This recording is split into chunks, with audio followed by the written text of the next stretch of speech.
자기 분야에서 크고 작은 성취를 하고 난 후 그것을 자랑하고 싶을 때가 있습니다. 그런데 나이가 들수록 경제적, 사회적 여건이 달라서 그 기쁨을 진심으로 함께 나눌 이가 적거나 없다는 걸 알게 됩니다. 외로운 장년, 노년으로 가는 이 심리적 현상에 대하여 극복할 가르침 부탁합니다. 아니, 에고는 너무 힘들게 사네. 뭘 극복까지 해. 그리고 나눌 사람이 왜 없어? 이 세상은 이 사람으로 가득 차 있는데. 그리고 뭐 위대한 성취를 해야 나눠? 아유 참 여러분. 가장 행복한 게 언제냐? 만약에 바이든 대통령한테 뭐가 행복하냐고 물어봐. 그러면 그 사람이 난 대통령 돼서 힘만 들었을 거야. 연설할 때 엄청 애쓰면서 힘만 들었을 거야. 뭐가 행복하다고 했을까? 아유 우리 손주가 할아버지 이럴 때. 모든 사람은 똑같아요. 사소한 행복이 제일 큰 거거든. 그게 제일 행복한 순간이지 내가 뭐 위대한 일을 한다고 사람들이 이런 일을 할 때는 괴로움죠. 엄청. 그래서 사소한 성취를 즐길 수 있어야 돼요. 제가 예전에 그 KTX 타고 다니던 시절이 있었어요. 우리가 가난하고 영채마을이 돈이 없을 때 KTX를 어느 날 탔는데 옆에 할머니가 나한테 자랑을 하는 거야. 처음에 이래 세댁 이 껌 하나 먹을려? 그래서 네 감사합니다 이러고 먹었어. 근데 조금 있다가 막 자꾸 이렇게 신발을 막 이렇게 혼자 이러더니 나보고 자기 혼자 아우 이 신발이 아우 막 이렇게 하더니 나한테 말을 걸면서 세댁 이 신발 이쁘지 않아? 이거 우리 딸내미가 사줬는데 이게 백화점 거예요 이거 나 평생 이거 30만 원이 넘어 이거 막 이렇게 얘기하는데 너무 귀여운 거예요. 그래서 내가 제가 본 신발 중에 제일 좋은 것 같아 어머니 대단하네. 딸내미가 그래 잘 사나 봐. 그랬더니 우리 사위가 돈을 많이 벌잖아. 근데 얼마나 행복해하는지. 근데 그 행복을 보면서 나도 행복해지는 거예요. 그러니까 막 칭찬하게 되고 그 할머니는 막 그게 인정받는 거야. 뭘 가려? 누구한테 이 마음을 받아줄까? 그런 거 가리면 아직은 갈급하지 않은 거지 애고가. 그냥 얘기하면 돼요. 사소한 거. 내가 오늘 좀 옷을 입었는데 이뻐 보여. 그럼 저는 꼭 얘기해요. 제자들한테 이쁘지 않니? 응. 그리고 막 나 이거 이렇게 싸게 샀다. 이거 어제 산 거야. 막 이런 얘기하고 막. 그러면 막 혜란님 그거 이쁘다. 얼굴에 잘 어울려. 막 이렇게 하고. 별거 아닌 거죠. 사소한 거를 그냥 그때그때 인정받으면 돼. 엄청 위대하고 막 큰일? 그런 게 어디 있나요? 다 똑같지? 여러분 위대한 성취라는 게 따로 있다고 생각해? 우주를 중심으로 한번 생각해 볼까요? 나를 기준이 아니고 뭐 우주를 중심으로 생각할 필요 없어. 예를 들어 볼게요. 개미 세상을 생각을 해봐. 우주에서 인간을 볼 때 인간이 개미를 보는 느낌일 거 아니야. 개미 세상에서 막 어떤 개미가 막 엄청 맛있는 걸 찾아서 많이 먹으면서 행복한 개미가 있고 나는 여왕개미야. 그래서 모든 일반 개미가 나를 추앙해. 막 이러면서 막 의시되는 막 사람 개미들이 받들어서 막 거기서 로얄 젤리 속에 있는 개미가 있어. 그 개미가 그 개미 아니야? 달라? 안 달라요. 행복감 똑같아.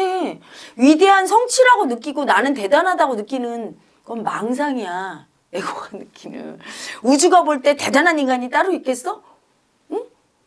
어리석은 인간으로 보이지. 우쭐거릴 때. 신성의 입장에서 볼 때 모든 만물은 평등해. 그냥 나타난 대로 그 존재 자체가 위대한 거고 있는 그대로 받아들일 때 그게 진짜 위대한 모습이지. 소박하고 위대하고의 차이점이 전혀 없는 거예요.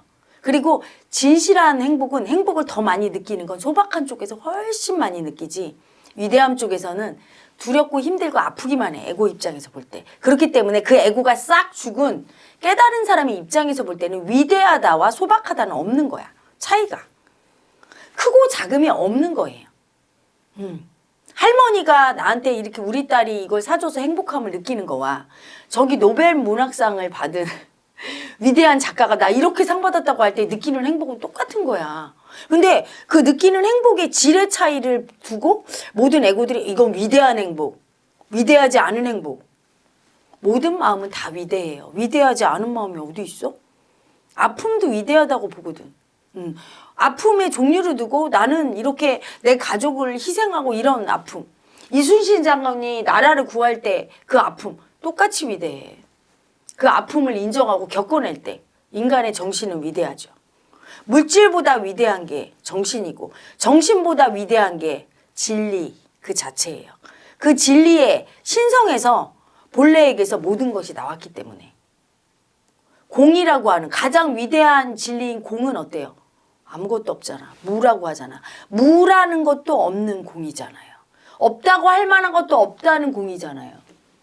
가장 작은 것이 가장 큰 거와 하나인 거예요. 그래서 아무것도 없는 그 공이 가장 위대한 근원짜리잖아, 여러분. 그래서 인정받고 싶은 마음을 제발 참지 마세요. 그리고 사소한 데서 이상하게 올라오는 마음도 많아. 우쭐거리면서. 그래서 예전에 보니까 그 반도조선 그 밑에 아케이드 그 조선호텔 밑에 신라호텔이 있는 데죠. 거기 보면 잘 차려입은 연세가 지긋한 60 넘고 막 70 되는 할아버지들이 예전에 제가 잠깐 거기 살았던 적이 있어. 사업할 때. 거기 이렇게 점심시간에 브런치라고 하죠. 다 모여서 전부 롤렉스하고 막 양복 쫙 입고 이제 늙어서 다 은퇴했어. 의사 선생님들 뭐 판사, 판검사 이런 분들. 고위 공직자. 이제 아침에 딱 나와서 그런 자기 친구들하고 막 멋부리고 나와서 자기들은 그게 막 자랑해요. 이런 시계 자랑 막 이렇게. 하는 거 보고 내가 아 똑같구나 모든 사람은. 그게 시계 자랑이 뭐예요? 새로운 양복 사거나 신발 샀을 때 어린 아기가 엄마가 사준 꽃가신 막 자랑해 친구들한테. 그거랑 뭐가 달라요? 어릴 때는 포크레인 장난감 이런 거 자랑하지만 커서는 자기가 산 포르쉐 자랑하는 그 마음이 뭐가 달라? 어른 마음이랑 아기 마음이 따로 있나요? 똑같은 마음이지. 인정받고 싶은 아기 마음을 그때그때 인정하면 되지. 참았다가 뭐 큰 성취를 거두고. 큰 성취라는 것도 망상이고 인정받겠다는 이 아기 마음을 수치 주면서 누군가는 받아줄 거고 누군가는 못 받아준다고 생각하는 것도 자기 망상이고 자기 가해자고 그렇게 하면 안 된다는 것도 망상이고 그 마음을 인정하고 그냥 그 마음을 같이 즐기고 누리고 쓰고 그렇게 살면 되는 거예요. 그거 하려고 온 거예요. 우리가 어릴 때 엄마 아빠 앞에서 짝짝꿍 하던 아기가 커서 대중들 앞에서 오 이렇게 노래 부르다가 오페라 극장에도 쓰고 세계 몇 억 뷰를 찍으면서 빌보드 올라가고 빌보드 올라가는 게 뭐예요? 우리 엄마 아빠가 박수 많이 치는 거. 그럼 그 아기는 빌보드 많이 올라갈 때 더 행복했나? 엄마 아빠가 박수 칠 때 행복했나? 빌보드가 더 행복하다고 못할 거예요. 그렇잖아? 마음은 크고 작음이 없습니다. 그때그때 인정받고 그렇게 인정을 잘 받은 사람은 남을 또 잘 인정해. 그 마음을 잘 알거든. 칭찬을 잘해. 근데 내 칭찬 받는 걸 수치 주면서 받고 싶은데 자꾸 이러면 남을 칭찬 못해요. 그러니까 우리 제자 중에 의강이는 타고난 천성이 인정을 많이 받고 싶으니까 남을 인정해 주는 것도 좋아하고 해주고 싶은데 되게 수치 주거든. 자기 인정받고 싶은 마음을. 그러니까 그걸 못 쓰고 맨날 참어. 그걸 막 써야 되는데 애기처럼. 대신에 막 이게 눈치 보면서 좀 애기처럼 막 수치스러워도 그 수치는 내 가해자 수치지? 딱 느끼면서 쓰면 어떻게 돼? 허용하게 되면 나중에는 귀신같이 인정받고 싶은 마음을 알아요. 상대. 그래서 그걸 딱 뭐 예쁘다는 말을 듣고 싶은 여자 마음이 있으면 그 여자한테 정확하게 예쁘다고 해주고 당신은 이렇게 키가 크고 체격이 멋있다 이런 말을 듣고 싶은 남자가 있으면 그걸 그냥 해주고 그렇게 하게 돼 있거든요. 자기 마음을 인정받고 싶은 마음을 인정을 그때그때 애기처럼 쓰고 할 때 남에게도 할 수 있고 그건 참고 몰아서 하지 마라. 언제 죽을지 모른다. 당장 내일 죽을지 모르는데 오늘 그 마음을 그걸로 행복을 느끼려고 하는데 이 30년을 참아서 마지막에 훌륭하고 잘했다. 개고생을 했어 30년을. 근데 그 말 한마디 들어? 그러니까 애구가 허무한 거예요. 허무하지 않아? 난 30년 그 과정에 충실하면서 그때그때 인정도 받고 인정도 해주고 애기처럼 살면 그게 정답이야. 과정을 즐겨야 됩니다.